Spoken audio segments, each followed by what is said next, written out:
كده بسبب الضربة هو مضروب. في حد ضرب فيريرا على فكرة.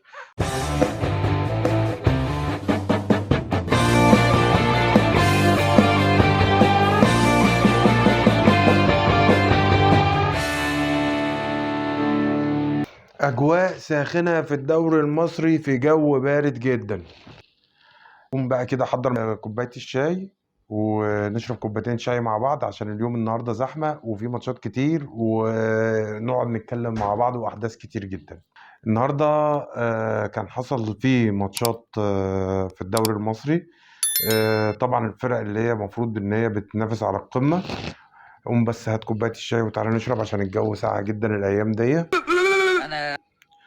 مع الأجواء الساخنة دي. نمشيهم بالترتيب. في الأول كان في ماتش الفيوتشر والمصري، وده يعتبر ماتش يعني من الماتشات اللي هو ماتشات مدربين يعني. علي ماهر وحسام حسن يعتبر اتنين من أفضل المدربين المصريين اللي في الدوري المصري. الماتش كان فعلا ماتش مدربين، كان واضح فيه الخطط ان كل مدرب بيقفل على التاني، وكانت الدنيا فيها يعني الشوط الاول تقريبا كان شوط عقيم جدا، ما كانش فيه اي حاجة. بدأ الشوط التاني الفيوتشر جابت جون لرضا بوبو. وطبعا يعني كان اللي عمل له الجون مروان محسن بيمارس هواياته ان هو بيعمل اجوان ما بيجيبش اجوان. وبعد كده جه المصري جاب جون مروان حمدي، جلاسي علق له الكرة في السماء طلع جابها. برج بقى مروان حمدي ربنا يبارك له، طلع جابها من السماء وحطها في الجون على البعيدة. وخلص الماتش 1-1. وطلعت النتيجة مش لمصلحة فيوتشر، لأن كده فيوتشر اتأخر عن المنافسة. طبعا انتوا عارفين ان فيوتشر في المركز الثاني، وطبعا دي يعني حاجة جميلة جدا ان يعني المركز الثاني بقى لحد تاني. بس نيجي بعد كده للماتش اللي طبعا اللي هو اللي عليه الضجة وكل حاجة. خد لك بقى بق شاي كده عشان احنا هنتكلم فيه كتير، يمكن هو ده تقريبا اهم ماتش. الزمالك بيخسر من غزل المحلة هو يعني 2-1. مع الرأفة يعني كان الزمالك في آم، ضياع انهيار. بيفكرني بالايام الخوالي، الايام اللي دخل فيها الزمالك في نكبات قعدت لسنين وسنين وسنين بلا داعي بلا داعي. فعلا والله الزمالك مش مش هنقول في الشلاحة، لا، ولا في المرتاحة. الزمالك في الملاحة. الزمالك والله في الملاحة. اللعيبة نازلة مربوط في رجليها اكياس رمل تقيل. الشوط الأول يعني المحلة بتلاعب نفسها، مش بتلاعب طلائع الجيش، لا بتلاعب نفسها حرفيا في تمرين. معرفش فيريرا يعني هل هو متعمد كده بسبب الضربة هو مضروب. في حد ضرب فيريرا على فكرة. والله في حد ضربه، يعني ضربه هنا وضربه هنا. مين بقى الله أعلم، هو شكله مضروب جاي فراح من راح ضرب جماهير الزمالك كلها. اللي هو بصراحة والله الواحد انتوا بتصعبوا على الواحد، لأن انتوا بتشوفوا كتير مع النادي بتاعكم. منزل رؤى ومنزل الزنزاني اللي هو يعني لا يفقه شيء عن الكورة. وساب دونج على الدكة يعني. حاجات غريبة جدا. الزمالك ما جاش الشوط الأول، ما لعبش كورة.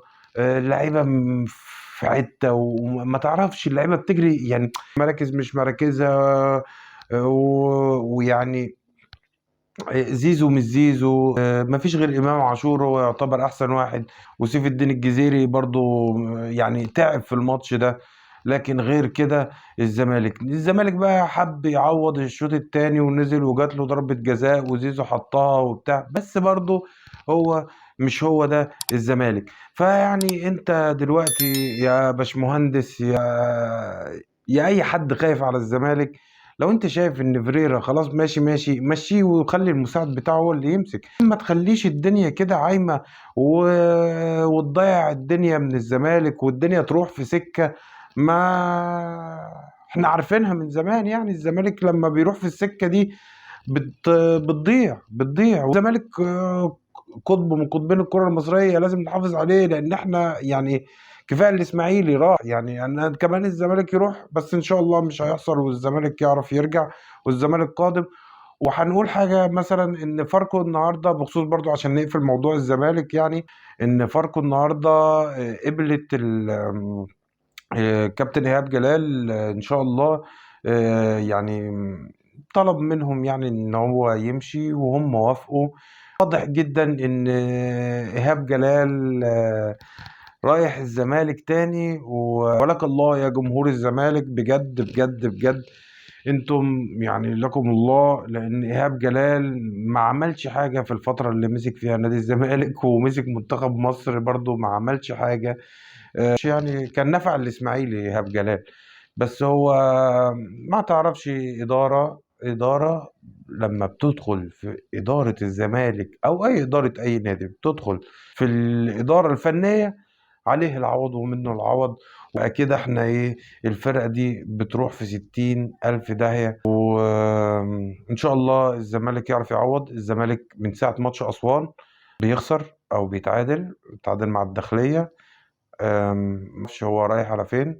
ان شاء الله الفترة اللي جاية يعني ما نلاقيهوش جنب الاسماعيلي، ربنا هيستر. يعني سؤال الحلقة برضو، انا عندي كل حلقة هديكم سؤال كده ندردش مع بعض شوية.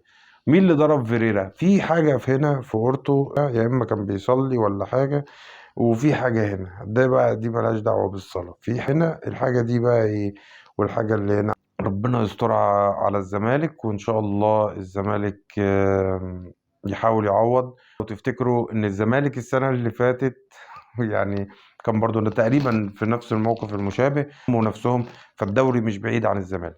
هنروح على ماتش بيراميدز وسموحة. سموحة السنة دي وحشة جدا، السنة دي أنا ما أعرفش بيراميدز. سموحة السنة دي وحشة جدا جدا جدا جدا. اتقدم بيراميدز بجون رمضان صبحي، بعد كده اتعادلت سموحة بجون حسين فيصل، كده جه مصطفى فتحي وخلص الماتش 2-1 تقريبا. برضو جون جه بعد 10 دقايق من الشوط الثاني، وجول جه بعد ربع ساعة من الشوط الأول. بس هي الفكرة كلها إن بيراميدز فضل بيحاول يلحق القطر والله ماشي ماشي ماشي ولا بيدي. ما نقدرش ننكر ان القطر هو الاهلي، لان الاهلي بعد ماتش الزمالك صراحة، ان الاهلي بعد ماتش الزمالك خد جرعة ايجابية، اللعيبة كلها بلا استثناء في الملعب بشكل كبير. الاهلي استعاد الثقة بماتش الزمالك 3-0 على الزمالك. حتى لو الزمالك في اسوأ حالاته، اهلي والزمالك ده حسابات تانية وامور تانية. حتى لو الزمالك او الاهلي بيلعبوا الماتش ده بيموتوا نفسهم. الاهلي النهارده كسب 1-0. المكسب في الماتش كان عادي، ما فيهوش هجمات كتير، بيلعب على قد المباراة بصراحة. الاهلي النهارده القطر هو الاهلي، لان محدش هيقدر يوقفه في الفتره الحاليه. مع حصول كبوه، يحصل كبوه، يحصل بقى اصابات، يحصل حاجه، كاس العالم للانديه والكلام ده. النهارده الاهلي لعب مع البنك الاهلي فرقه برضو يعني مش وحشه، فيها لعيبه كبيره وفيها لعيبه قويه جدا.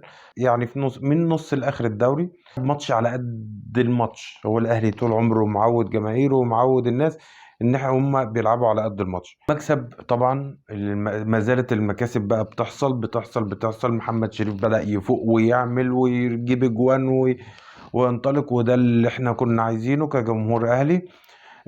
برضو في النهارده رايح علي معلول، ودي حاجة كويسة، ونزل كوكا وبعد كده بدله الشوط الثاني. برضو كان مريح حمدي فتحي ونزله. اليو ديانج ما ينفعش يريح، لان هو ما شاء الله في افضل حالاته. رايح حسين الشحات برضو. ونزل مجدي قفشه. هو لاعب طبعا مروان حمدي بصراحه مكسب، وهو السبب في الجون اللي جابه النادي الاهلي، ان هو اتقدم وقطع وشاط والكرة اتردت وقعت من ايد الجون، تك راح شريف راح حاططها في الشبكة. وطبعا ده الفرود، هو ده الفرود اللي هو يستغل انصاف الفرص، يعني يبقى قاعد واقف مصحصح كده في المنطقة وبتاع.